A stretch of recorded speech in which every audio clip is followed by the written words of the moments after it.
Hello and welcome back to Dukascopy TV. You're joining us here in the Geneva studio. And up next, we've got something a little bit different for you. I'm joined now by Ulrich Hoffmann of UNCTAD. Ulrich, thank you very much for coming in today. It's a pleasure. Now, in this culture of green talking, renewable energy, sustainable development, all of those types of things, we're going to be looking at a slightly different argument today. But firstly, can you talk us through sort of the present thinking on global warming and green thinking? To start with, we are basically heading towards 6 degrees by the end of the century.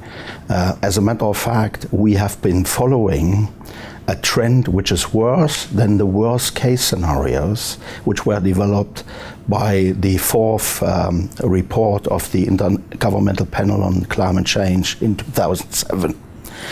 And basically, one can say, look, it cannot be much worse at the moment.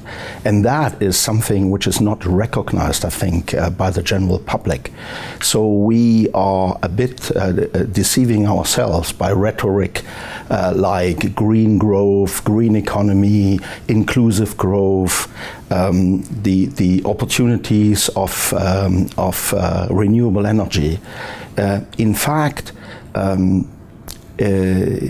what we are not doing is we are not basing ourselves on sober-minded analysis, and in particular asking the question, look, what can be done and what needs to be done to face up to that? Well, you would suggest that there's almost a misunderstanding in this school of thought, wouldn't you? Can you expand on that? Look, the misunderstanding is that we are sort of thinking that higher efficiencies in terms of material use, energy, resources, combined with the more intensive use of renewable energy, that would allow us to get to a U-turn in terms of CO2 emissions. But in reality, that is a deceptive conclusion because look, we have something which is called the arithmetic of growth, which interlaces issues of population growth, income growth, then the structural changes, technological changes in energy mix, and all of that seems to suggest that we have not achieved a situation in which the sort of savings in terms of greenhouse gas emissions are so important that they can override the pull effect caused by a scale of growth. So all these structural changes, technological changes, they have put us on a path where we have reduced the intensity of greenhouse gas emissions per unit of produced product of about 0.7% per annum in the last 30 years. So that means over the last 30 years we have reduced this so-called carbon intensity of the total economy by about 25%.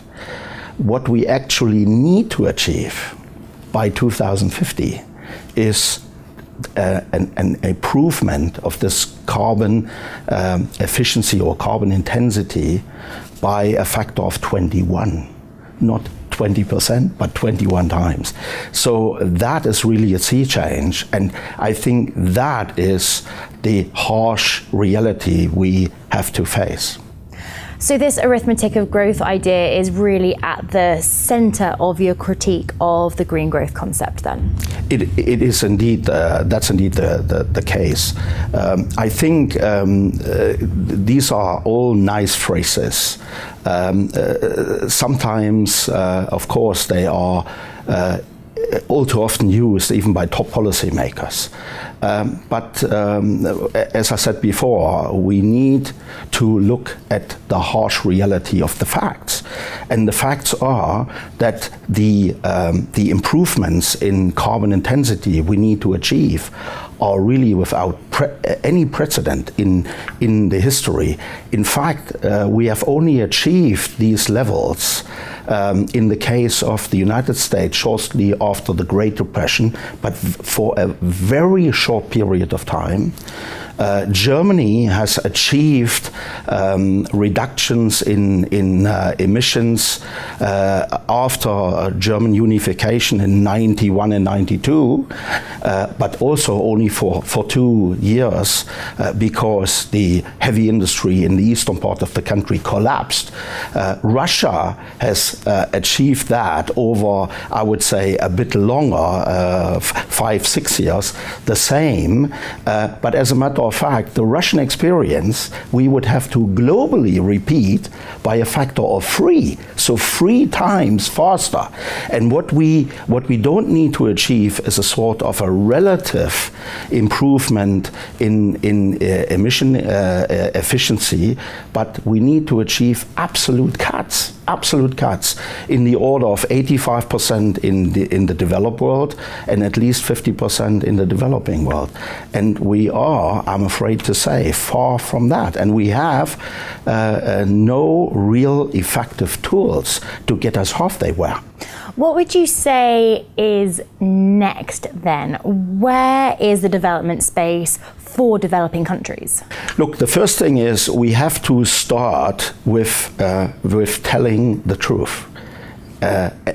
Although it is harsh, I admit, and although it might boil down to scaremongering and doomsday scenarios, the fact of the matter is all the projections point to this very apocalyptic scenario. I mean, we are, to give you an idea, 6 degrees is still a conservative assumption.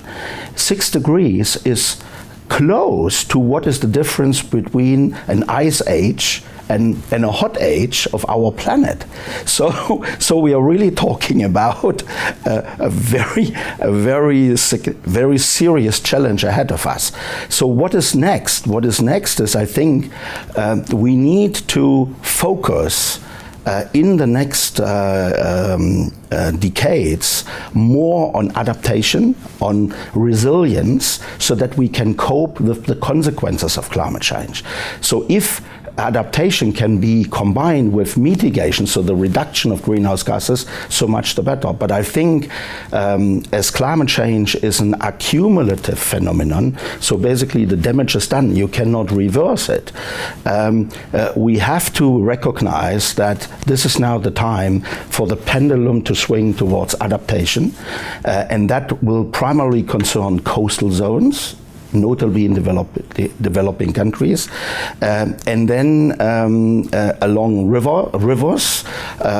So whenever you are close to water courses, to big lakes, etc., you are exposed to a serious risk. So these things need to be addressed. Another issue which I think should be at the center of attention is agriculture and assurance of food security, because the projections are that in particular for Africa there are drops in agricultural productivity in the order of 50%. All right, thank you so much for coming in and sharing your thoughts on what is a huge topic. Thank you very much. You're welcome, it's a pleasure. That's all we've got time for right now, but don't go away. We'll be back shortly with another exclusive interview right here on Dukascopy TV, your home for all of your FX analysis and updates. Goodbye for now.